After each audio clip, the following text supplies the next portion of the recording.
پیام عید کی روشن سحر از قلم افشاں فریدی ایپیسوڈ 3۔ جویر کو لے کر اس کی جٹھانی ہنند ہنستی مسکراتی اندر چلی آ رہی تھی۔ یہاں پر بھی کچھ رسمیں ہوئیں جس میں جویر کی شوخی نے خوب رنگ بھرا۔ وہ بس مسکراتی رہی۔ اس کے بعد تعارف کا مرحلہ آیا۔ جویر کی ڈھیروں کزنز تھے اور اتنی ہی شوخیاں بزرگ خواتین بھی موجود تھیں۔ جیٹھانی اور جیٹھ بھی اس سے ملنے آئے۔ ثنا اس کی نند بھی ساتھ تھی۔ یہ زنیرہ بھائی ہیں اور یہ حفصہ بھابھی اور یہ ان کے بچے ہیں۔ جویر دادی کے مستقل ڈانٹنے کے باوجود بولے جا رہا تھا۔ اس نے مسکرا کر بچوں کی طرف دیکھا۔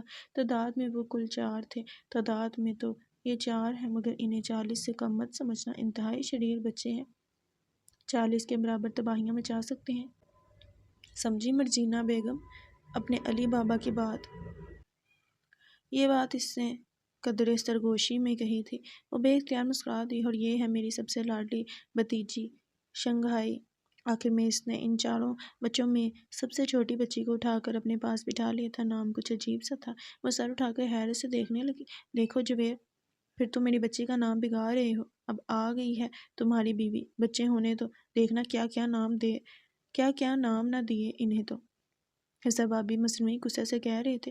جویر ہنسی جا رہا تھا۔ انفیکٹ ساشا میری اس بھتیجی کی آنکھیں حفصہ بھابھی پر چلی گئی ہیں۔ دیکھو بالکل چائنیز لگتی ہے۔ جبھی تو میں نے اس چینی گڑیا کا نام شنگھائی رکھ چھوڑا ہے، وہ ہنس کر بتا رہا تھا۔ جویر بری بات ہے۔ اچھا اب بس کرو اور سونے کی فکر کرو۔ دیکھو کافی رات ہو گئی ہے۔ جویر کی والدہ نے اسے فہماشی نظروں سے دیکھ کر سب کو باہر کی طرف ہانکا تو وہ ممنون سا ہو کر مسکرا دیا۔ واقعی ماں وہ واحد ہستی ہے جو بیٹے کی خوشی کا خیال رکھتی ہے، جیسے کہ ابھی اماں نے رکھا۔ کیا خیال ہے؟ اس کے سارے کزنز شور مچاتے چھیڑتے باہر نکلے تو وہ اس کے نزدیک بیٹھتے ہوئے بے ساختگی اور شوخی سے کہہ کر اس کے ہاتھ مضبوطی سے تھام گیا تھا۔ دوسری صبح افراتفری عروج پر تھی۔ ارم اور بھابھی آپی کے ساتھ ناشتہ لے کر جس وقت یہاں پہنچی، جویر بڑے اطمینان سے سو رہا تھا۔ اوہو بھابھی جلدی کریں، دیکھیں آپ کے گھر والے آ گئے ہیں۔ اسے جویر کو آہستگی سے جگاتے دیکھ کر ثنا نے تیزی سے اندر آتے ہوئے کہا، کیا کروں؟ میں تو تیار ہوں۔ یہ اٹھ ہی نہیں رہے۔ انہیں اٹھانا اتنا آسان نہیں، ٹھہریے میں کچھ کرتی ہوں۔ ثنا نے مسکراہٹ دبا کر بے فکری سے سوئے ہوئے جویر کو دیکھا اور پھر واش روم کی طرف بڑھ گئی۔ ذرا دیر بعد ڈھیروں پانی جویر کے اوپر ڈالا جا چکا تھا۔ وہ اڑے اڑے کرتی رہ گئی۔ سوری بھابھی، یہ ضروری تھا۔ بلکہ آپ بھی یہ ساری ترکیبیں نوٹ کر لیں۔ بھائی اتنی آسانی سے جاگنے والی چیز نہیں۔ سور اسرافیل کی ضرورت پڑتی ہے انہیں۔ فل سپیڈ میں پنکھا چلاتے ہوئے وہ کہہ رہی تھی۔ نومبر کی ٹھیک ٹھاک سردی میں اسے شنیل کا فل آستین والا سوٹ پہننے کے باوجود کپکپی سی آ گئی تھی، جبکہ جویر بھیگے بستر اور گیلی رضائی اوڑھے اب تک مزے سے سو رہا تھا۔ اوہ اب تو آخری ترکیب ہی لڑانا پڑے گی۔ ثنا نے اس حربے کو بھی کارگر نہ ہوتے دیکھا تو مایوسی سے کہتی سائڈ ٹیبل کی طرف بڑھ گئی، جبکہ ساشا حیران اور قدرے غصے سے یہ ساری کارروائی دیکھ رہی تھی۔ اب ایسا بھی کیا سونا؟ انسان کو اس قدر بھی مدہوش نہیں ہونا چاہیے۔ گھر میں اس کی سخت طبیعت کے باعث احد اور ارم تو کیا منی اور ذکی تک ایک آواز میں اٹھ جاتے تھے، کیونکہ دوسری صورت میں 7:30 بجے کے بعد کسی کو بھی ناشتہ نہیں دیا جاتا تھا۔ لہٰذا جویر کی اس ہٹ در نیند کو دیکھ کر اسے غصہ آنے لگا تھا۔ بھائی بہت ٹیڑھی چیز ہے بھابھی، آپ کو اپنے سارے گیٹس آزمانا ہوں گے۔ ان کی یہی بے اعتدالیاں اور لاپرواہیاں تھیں جس کے باعث اماں نے آپ جیسی سنجیدہ اور آرگنائز خاتون کا انتخاب کیا ہے، ثنا کہہ رہی تھی۔ ساتھ ہی جویر کے انگوٹھے اور درمیانی انگلی کے درمیان ماچس کی تیلی لگا کر جلا دی تھی اس نے۔ ساشا بے اختیار آگے بڑھی۔ اف، یہ کیا کر رہی ہو ثنا؟ فکر مت کریں بھابھی، جلیں گے نہیں، بس ابھی اٹھ جاتے ہیں۔ ثنا اطمینان دلاتے ہوئے بولی تو وہ تشویش ذرا سی کھڑی رہ گئی اور جوں ہی شعلہ اس کے انگوٹھے تک پہنچا جویر چیخ مار کر اٹھ بیٹھا۔ یہ کیا بدتمیزی ہے یار، تم لوگ آخر کب جگانے کا مہذب طریقہ اختیار کرو گے؟ جب آپ مہذب طریقے سے جاگنے پر آمادہ ہو جائیں گے۔ چلیں بس، اب زیادہ فضول باتیں کرنے کی ضرورت نہیں۔ نیچے آپ کے سسرال والے آئے بیٹھے ہیں۔ بھابھی کب سے تیار بیٹھی ہیں، آپ بھی اٹھ جائیں فٹافٹ۔ اوکے بھابھی، اب ان کو نیچے لانا آپ کا کام۔ اسے رسانیت سے جواب دیتی وہ ساشا سے کہہ کر باہر نکل گئی تو وہ سنجیدہ سی کرسی پر جا ٹکی تھی۔ جویر کی خمار آلود نظریں اب اس پر پڑی تھیں۔ ایک جاندار سی مسکراہٹ نے لبوں کا احاطہ کیا۔ صبح بخیر مسز جویر، کہیں تاثری ہاؤس میں اپنی پہلی صبح کیسی لگی؟ انگلیوں کی مدد سے بال سنوارتے ہوئے پوچھ رہا تھا۔ اس کے لبوں تک تو برسخت جملہ آیا تھا مگر دبا کر محض نظر جھکا گئی۔ اس کے بعد جویر کو مزید کچھ کہنے کا موقع نہیں ملا کہ دروازے پر اب طبلہ بجنا شروع ہو چکا تھا۔ اگلے 20 منٹ میں اس نے دیکھا کمرے کی کوئی شے اپنے ٹھکانے پر نہیں تھی۔ جویر حد درجے بے ترتیب اور غیر مہذب تھا۔ جس لمحے وہ تیار ہو کر اس طرف پلٹا وہ تعصب اور پریشانی سے کمرے کی حالت زار کو دیکھتی اسے سمیٹنے کی کوشش کر رہی تھی۔ کمون یار، غداری کے لیے ابھی بڑا وقت پڑا ہے۔ پہلے چل کر مہمانداری کر لو، پھر اوپر آ کر میں تمہارے ساتھ سب ٹھیک کروا دوں گا۔ فی الحال بھابھی وغیرہ ہماری منتظر ہیں۔ خجالت سے سر کھجاتا وہ شوق نظروں سے اسے دیکھ رہا تھا۔ ساشا کی پلکیں آپ ہی آپ جھک گئیں۔ ولیمے کی تقریب بھی بے حد اچھی رہی۔ جویر اس کے سلونے روپ کا دیوانہ تھا۔ اسے خود پر رشک آنے لگا۔ تاہم ان تمام ہنگاموں میں بھی اسے پریکٹیکلز کی فکر تھی کیونکہ تھیوری کے بعد ان سے بھی نپٹنا تھا۔ مگر ولیمے کے بعد سے اسے ایک لمحے کو بھی فرصت نہیں مل سکی۔ جویر کی دادی کو رمضانوں میں عمرے کے لیے جانا تھا تو سب نے جلدی جلدی دعوتیں کر ڈالیں اور ان گزرتے دنوں میں اسے اچھی طرح اندازہ ہو گیا تھا زندگی ایک نئے موڑ پر آ چکی ہے۔ جویر اور اس کے مزاج میں بہت تضاد تھا۔ وہ جس قدر سنجیدہ اور ریزرو تھی وہ اسی قدر بزلہ سنج اور ہنسنے ہنسانے والا تھا۔ جتنا وقت بھی وہ گھر پر ہوتا سارے بچے اس کے گرد جمع رہتے۔ کبھی کبھی ساشا کا دل چاہتا اس سے باتیں کرنے کو، ورنہ تو تمام وقت جانے آنے میں ہی لگا رہتا تھا، مگر کہہ نہیں پاتی۔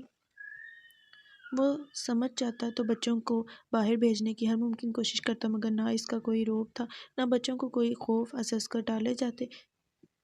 ایسے میں وہ بمشکل خود پر قابو پاتی تھی۔ اب یہ میکا تو تھا نہیں کہ بھانجیوں بھتیجوں کو کان سے پکڑ کر سدھار دے۔ خصوصاً جویر کے بچوں میں دلچسپی ضرورت سے زیادہ تھی۔ شنگھائی جس کا اصل نام جانے کیا تھا سارا وقت اس کے کندھے سے لٹکی رہتی۔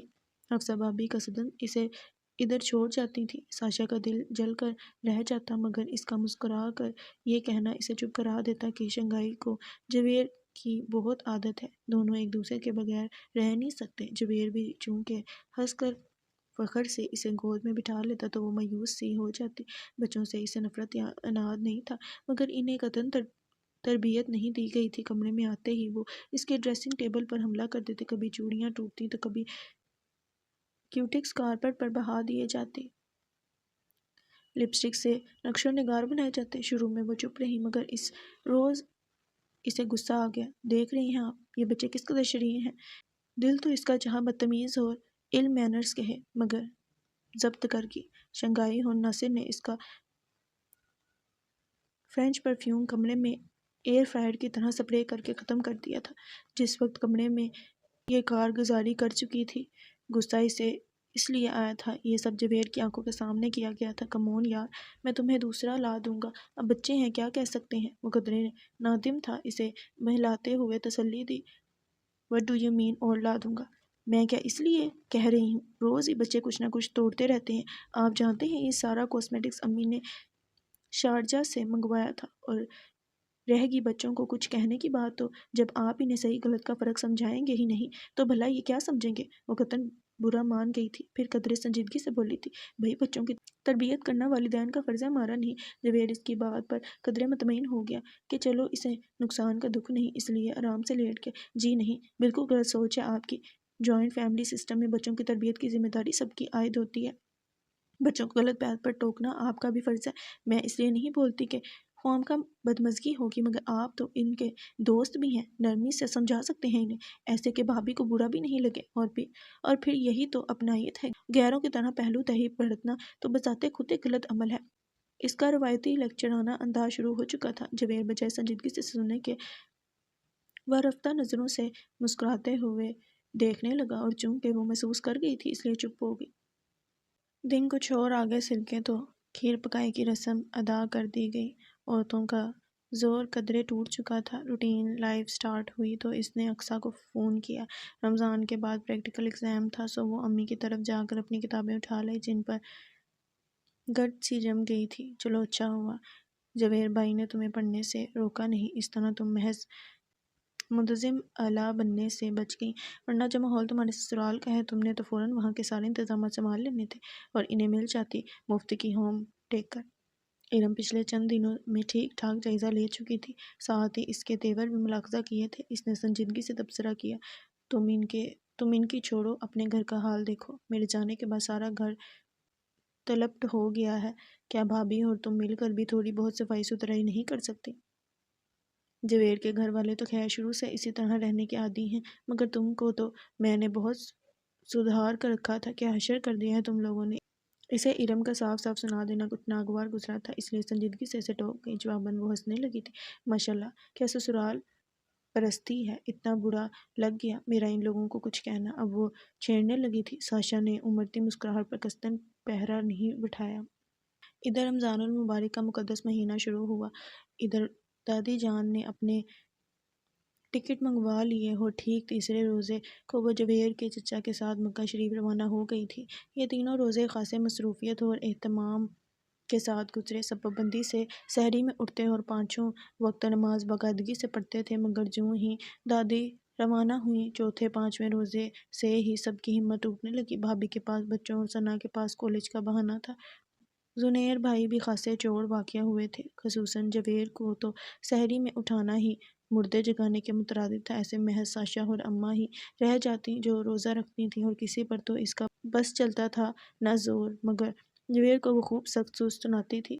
یہ فرض روزے ہیں جویر، بلا عذر انہیں ترک کرنا انتہائی گناہ ہے۔ یوں تو تمام اچھے کاموں کا صلہ اللہ تعالیٰ ہی دیتا ہے، مگر خاصے روزے کے لیے وہ فرماتا ہے کہ اس کا اجر میں دوں گا، یعنی اس کے اجر میں کوئی ایسی خاص بات ضرور ہے۔ جنت کا ایک دروازہ ایسا ہے جس سے صرف صائم داخل ہوں گے۔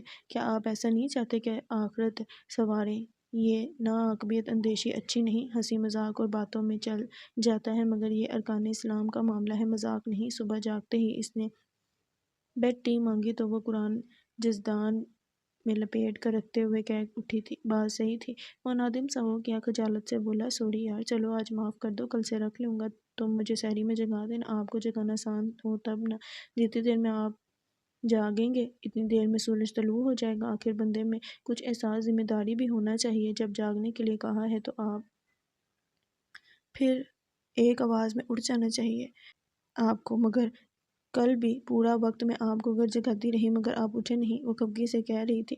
وہ ہنس پڑا، مگر ساتھ ہی اگلی بار کے لیے وعدہ کر لیا تھا، لیکن یہ وعدہ وعدہ ہی رہا، وفا نہ ہو سکا۔ دوسری رات بھی یہی حال تھا۔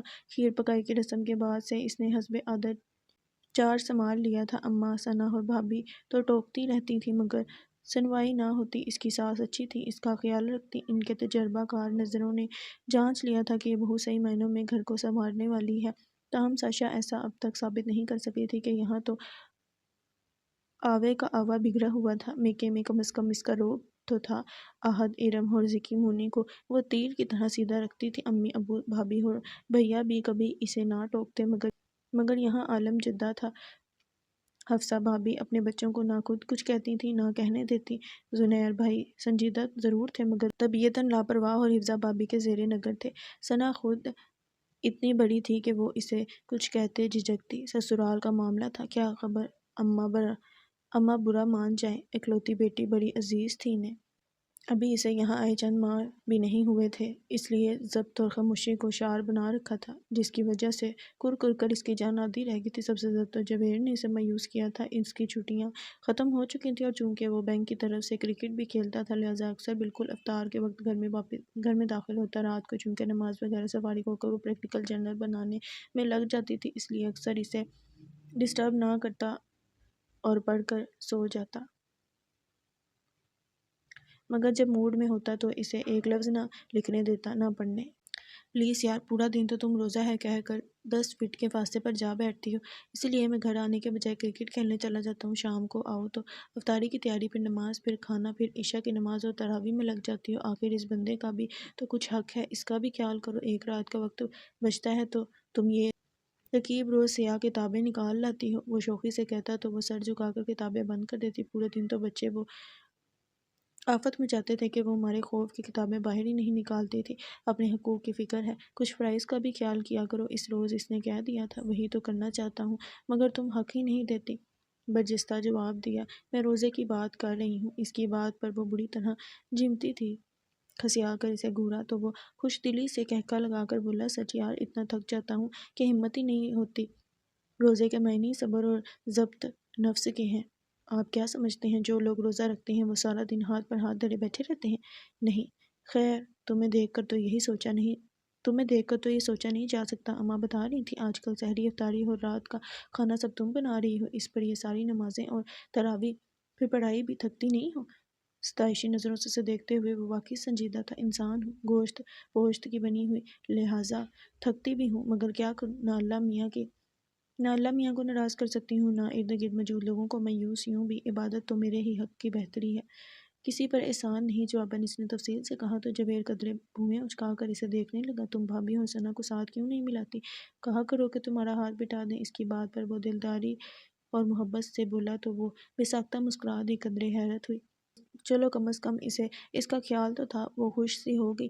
اماں کہتی رہتی ہیں انہیں مرضی ہو تو کام کروا بھی دیتی ہیں، نہ ہو تو کیا کیا جا سکتا ہے، سب لوگ آپ ہی کی طرح ہیں، موڈی اور بے فکر۔ اس نے ہلکی سی چوٹ کر دی۔ خیر ایسی بات بھی نہیں، میں لاکھ موڈی سہی لیکن تمہاری فکر کرتا ہوں، بلیو می، گھر میں رہوں یا گھر سے باہر، بس تمہارا خیال تمام وقت ستاتا رہتا ہے۔ سچ دادی جان کی خواہش تو میری جان کا روگ بن گئی ہے۔ معلوم ہوتا کہ شادی کے فوراً بعد رمضان آ جانے سے بندے کو واقعی ضبط و صبر کے صحرا عبور کرنے پڑتے ہیں، تو انہیں ایک مہینے کسی نہ کسی طرح روک لیتا۔ اس کی ہر سنجیدہ بات پر وہ اس طرح ٹال دیا کرتا تھا۔ دن خاصی تیزی سے گزرے اور باوجود کوشش اور خواہش کے وہ جویر کو روزے رکھنے پر تیار نہ کر سکی۔ سحری میں وہ اٹھتا نہیں تھا، ایک آدھ بار بغیر سحری کے روزہ بھی رکھا تو اسے اتنا پریشان کیا کہ وہ جھلا گئی۔ اماں گو کہ گھر کی بڑی تھی مگر خاموش تماشائی تھی۔ بچوں کو انہوں نے ان کی مرضی پر چھوڑ رکھا تھا، تاہم بہوؤں کے معاملے میں وہ ذرا سخت تھیں۔ بھابھی چونکہ سینئر تھی اس لیے انہیں جل دیے جاتے، جبکہ اسے اس طرح کی باتیں پسند نہیں تھیں، اس لیے ان کا کہا مان لیتی، جس کے نتیجے میں وہ اس سے کافی خوش ہو گئی تھی۔ البتہ اب اپنے احکام کے انجام دہی کے لیے انہوں نے اس کو ہی چن لیا تھا۔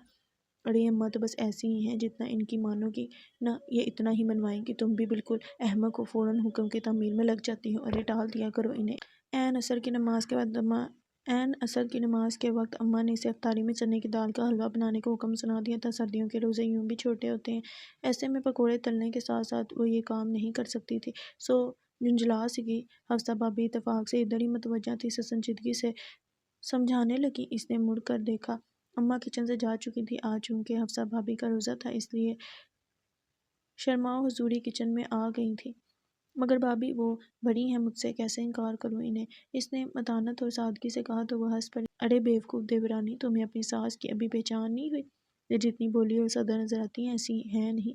جب تک زنیر کی دادی ساتھ رہیں ان کی کسی نے چلنے نہیں دی، سو اب اپنی بھراس نکال رہی ہیں مجھ سے۔ پوچھو، میں نے تو اس گھر میں آ کر ساس اور ان کی بھی ساس کو برداشت کیا ہے، اس لیے تو اب میں ان کی بات پر کان نہیں دھرتی۔ وہ استہزائی انداز میں ہنس کر ناگوار سی بولیں تو ساشا انہیں دیکھ کر رہ گئی۔ اماں کے سامنے جی جی کے علاوہ زبان سے دوسرا لفظ نہ نکالنے والی حفصہ بھابھی کس تنفر سے کہہ رہی تھی، چلیں چھوڑیں بھابھی، روزہ ہے، غیبت مت کریں، کیونکہ غیبت کا مطلب ہے جس کی برائی کی ہے اس کا مردہ گوشت کھایا، اور روزے میں کھانا پینا منع ہوتا ہے۔ بظاہر تو روزہ دار کا روزہ قائم ہوتا ہے مگر یہ در حقیقت ٹوٹ جاتا ہے۔ وہ تادیدی لہجے میں بولی تو حفصہ بھابھی کی تیوریاں چڑھ گئیں۔ اے لو، میں کون سا غیبت کر رہی ہوں، وہی کہہ رہی ہوں جو اماں کی عادت ہے، جب ہی تو غیبت ہے بھابھی، ورنہ تو یہ بہتان کہلاتا۔ اس نے پھر رسان سے کہا تھا، جس پر وہ اسے تیکھے چتونوں سے دیکھتی پیر پٹکتی باہر نکل گئی تھی۔ وہ محض گہری سانس بھر کر چنے کی دال بھگونے لگی۔ در حقیقت اسے حفصہ بھابھی کی یہ عادت سخت بری لگتی تھی، منافقت اس کی برداشت سے باہر کی چیز تھی۔ اس شام کافی دن بعد جویر اسے زبردستی آپی کی طرف لے آیا تھا۔ فراز نے اسے دیکھا تو سخت شاخی لہجے میں بولا، بڑے افسوس کی بات ہے ساشا، ہم نے آپ کو اتنا پیارا ساتھی دیا اور آپ نے ہم سے ہمارا دوست ہی چھین لیا۔ کہاں تم مصروف ہر دوسرے دن یہاں آموجود ہوتے تھے اور کہاں ہفتے ہفتے بھر شکل نہیں دکھاتے۔ فراز کی شکایت پر آپی نے بھی تائید کی تو اسے کہنا ہی پڑا، میں تو انہیں نہیں روکتی آپی، بس سارا دن کرکٹ کھیل کر لوٹتے ہیں تو شام کو مجھے باہر لے جانے پر بضد ہو جاتے ہیں، جبکہ مجھے اپنے پریکٹیکل کی تیاری کرنی ہوتی ہے۔ اس پر گھر کا کام فرصت ہی نہیں ملتی۔ اس کے عذر تراشنے پر آپی کا ماتھا ٹھنکا تھا۔ اس وقت خاموش ہو گئی، مگر بعد میں پوچھا، کیوں، کیا تمہاری جیٹھانی اور نند تمہارا ہاتھ نہیں بٹاتی؟ جواباً وہ خاموشی سے سر جھکا گئی تھی۔ آپی کا غصہ ساتویں آسمان پر جا پہنچا، بس تم سے مجھے اسی بے وقوفی کی توقع تھی۔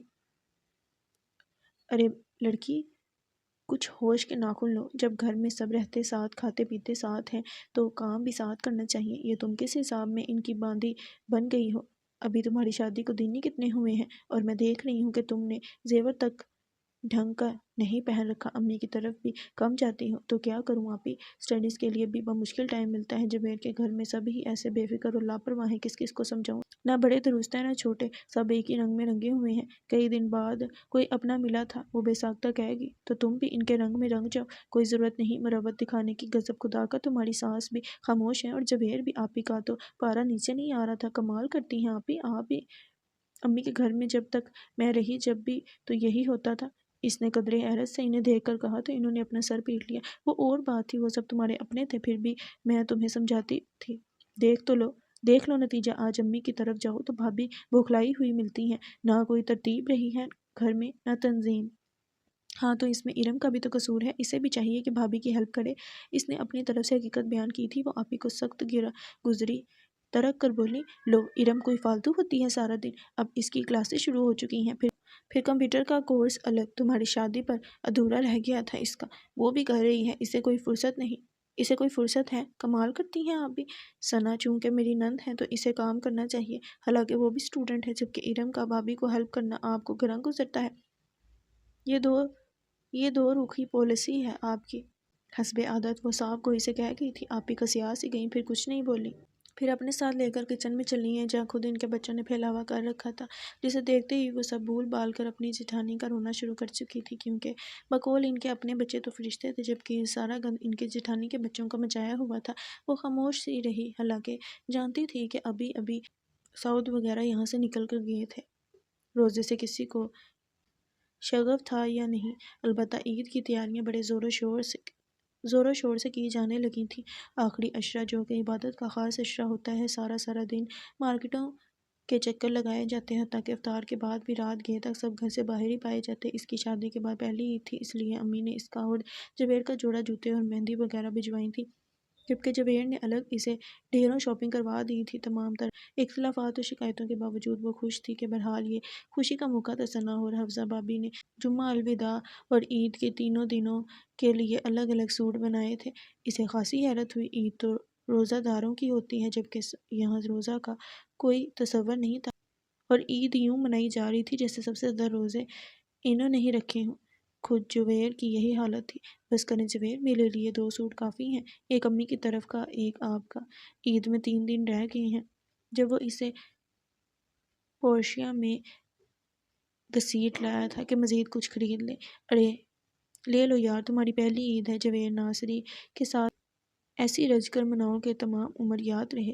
یوں بھی رمضانوں میں جو کچھ خریدا جاتا ہے، سنا ہے اس کا حساب نہیں ہوتا۔ وہ محبت اور لگاوٹ سے بولا تو وہ مصنوعی غصے سے دیکھنے لگی۔ ماشاءاللہ، کیا کہنے ہیں، محض اپنی پسند کی کہاوتیں یاد کر رکھی ہیں آپ نے، جبکہ رمضانوں سے متعلق تو اور بھی بہت کچھ عبادت کے حوالے سے کہا جاتا ہے، مثلاً یہ کہ بس پلیز یار، اس وقت خطبہ سننے کا موڈ نہیں، تم یہ ساڑی دیکھو، میری خواہش ہے کہ عید پر تم یہ پہنو، اور اتنی غضب کی لگوں کہ جہاں میں تمہارے ساتھ جاؤں لوگ رشک سے دیکھیں، کسے، مجھے یا آپ کو؟ وہ اس کی بات پر خوش دلی سے پوچھنے لگی تھی۔ آپس کی بات ہے دونوں کو، کیونکہ ہم بھی کسی سے کم نہیں۔ وہ اس کے نزدیک جھک کر آیا۔ جبیر کی خواہش کے باعث اسے خاموش ہونا پڑا، مگر در حقیقت اسے ساڑی پہننا پسند نہیں تھی۔ عجیب طرح کی بے پردگی کا احساس ہوتا، جبکہ جبیر ہاف سلیو بلاؤز سلوانے پر بضد تھا۔ اس نے بے دلی سے آخرکار حامی بھر لی کہ اسے لاکھ سمجھانے پر وہ سمجھنے والا نہیں تھا۔ عید کے ہنگامے تھمے تو اس پریکٹیکل ایگزامز کی ڈیٹ اناؤنس ہو گئی۔ دوسری طرف جبیر اس کے ساتھ کسی ہل اسٹیشن جانا چاہتا تھا۔ یوں بھی اسے بینک کی طرف سے ریجن لیول پر کھیلنے جانے والے ٹورنامنٹ میں شرکت ہونے کے لیے پنڈی جانا تھا، سو اس نے ساشا کو ساتھ لے جانے کا پروگرام بنا لیا، لیکن عین وقت پر اناؤنس ہونے والی ڈیٹ نے دونوں کو مایوس کر دیا تھا۔ کم آن یار، اگلے سال دے دینا پریکٹیکل، ہماری نئی شادی ہوئی ہے، اب تو جا کر کہیں جانے کا موقع ملا ہے۔ جبیر ہر ممکن طریقے سے اسے منانے میں لگا ہوا تھا۔ پلیز جبیر، 2 ہفتے کی تو بات ہے، میں نے ساری تیاری کر لی ہے، اب بیچ میں یہ سب چھوڑنے کو دل نہیں چاہ رہا۔ کیا آپ چاہتے ہیں کہ میں آپ کے ساتھ جاؤں؟ مگر دل میرا یہیں پڑا ہو۔ ڈونٹ وری، دل تو تمہارا میرے پاس ہے، وہ میں ساتھ ہی لے چلوں گا، تم ہاں تو کرو۔ اس کے لسانیت سے کہنے پر وہ مزے سے بولا۔ جواباً وہ کتابوں کی طرف متوجہ ہو گئی تھی۔ پھر جبیر بھی یہ سوچ کر خاموش ہو رہا کہ اس کی شادی سے پہلے کی کمٹمنٹ تھی۔ ساشا کو اسی شرط پر تو راضی کیا تھا اس نے، اب اسے مایوس کرنے پر خود اس کا دل بھی نہ مانا۔ خلافتوں کو اماں نے اس کے میکے جانے کا خاصی ناگواری سے نوٹس لیا تھا۔ جویر نے حسب عادت باوجود اس کے یاد دہانی کرانے کے ان سے اجازت نہیں لی تھی، چنانچہ جس روز دونوں کو جانا تھا اس نے کھڑے کھڑے اماں کو اپنا پروگرام بتایا تو وہ تکھی ہو گئی۔ جب سب کچھ خود ہی سوچ لیتے ہو تو مجھے بتانے کی بھی زحمت نہ کیا کرو، اب جاؤ یہاں سے، میرے منع کرنے سے کون سے رک جاؤ گے؟